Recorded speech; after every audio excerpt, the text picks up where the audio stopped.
Hello everybody, welcome back to the channel. If you're new here, please subscribe. You can do that by hitting the red square just here. If you're in full screen mode, you'll see that. You've got the subscribe button underneath and the link in the description. Also, could you hit the like button while you're at it? That'd be great.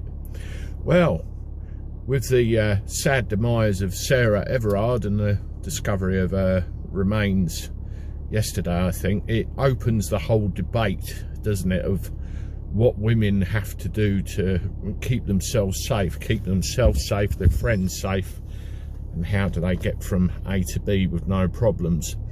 The whole thing about curfewing men until 6 o'clock at night is never going to work. I think we all know that.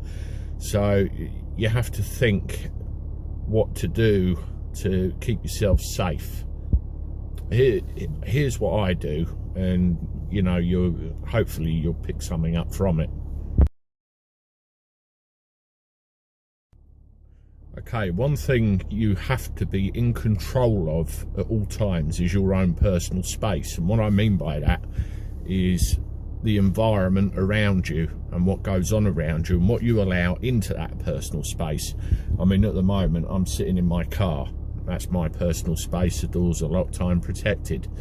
I'm in control of that. You need to be aware of your area, where you go, what times you go, what goes on there. If you're at a party late at night, don't walk home, get in a taxi, go home that way, or better still, get a member of the family to get you from A to B if it's dark. If you are forced to walk, go in pairs.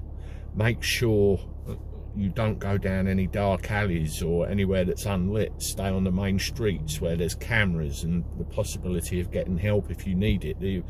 These are all little things. The other thing as well, you need to be aware of what's around you. See, I'm looking around.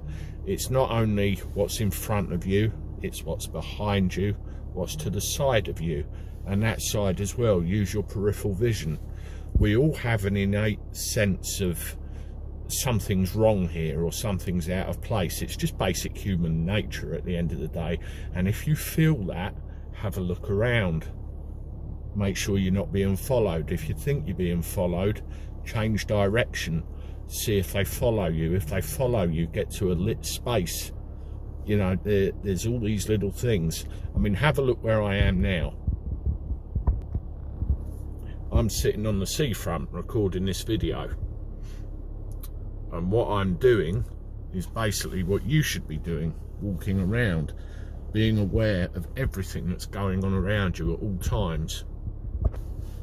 You need to give yourself enough warning and enough distance to get out of harm's way.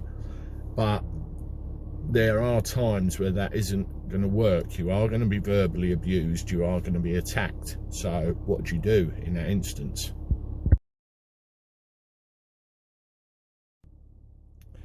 If you are going to be attacked, it's going to be to take something off you, to take sexual advantage of you, to shoot you, to stab you, or any other hostile intent like that, or even just verbal abuse. Whatever it is going to be fast, it is going to be rapid. You are not going to have a lot of time to react at all.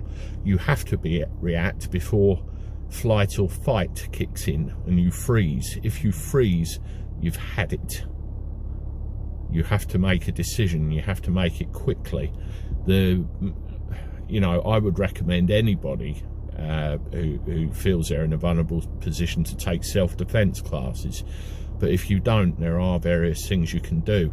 Remember this always: the most powerful two weapons you have on your body are your mouth and your own 2 feet. It's all about shock and awe. If you suddenly go, "Get at me!"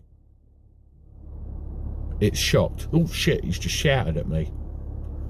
And you've got your own 2 feet to run. If somebody tries to threaten you or tackle you with a knife and you're able to do so, run. Don't try and brave it out and be Bruce Lee. Run. Use your voice. Scream for help. Help, help, help, help.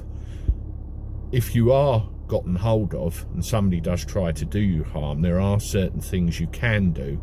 You have to shock that person into letting go of you. There are points on the body, where you can go for, where it will shock them. And if you have to hit them there more than once, then hit them there more than once. It's here, right in the throat. It's very soft tissue there. Either whack, chop, or that. And if you have to do it more than once, do it. They will let go. There's also here, just below where the ribs meet in the middle, there's a soft piece of tissue there in the sternum. Clout them on there, either with a fist or a chop, and that will make them let go. You've got the knees and the legs, and the good old-fashioned knackers. Give them a kick there and a bloke will let go every time.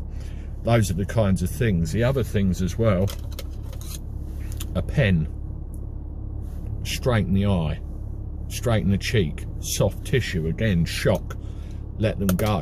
And also another tip is, carry a bunch of keys in your hand with one of the keys sticking out in between your knuckles.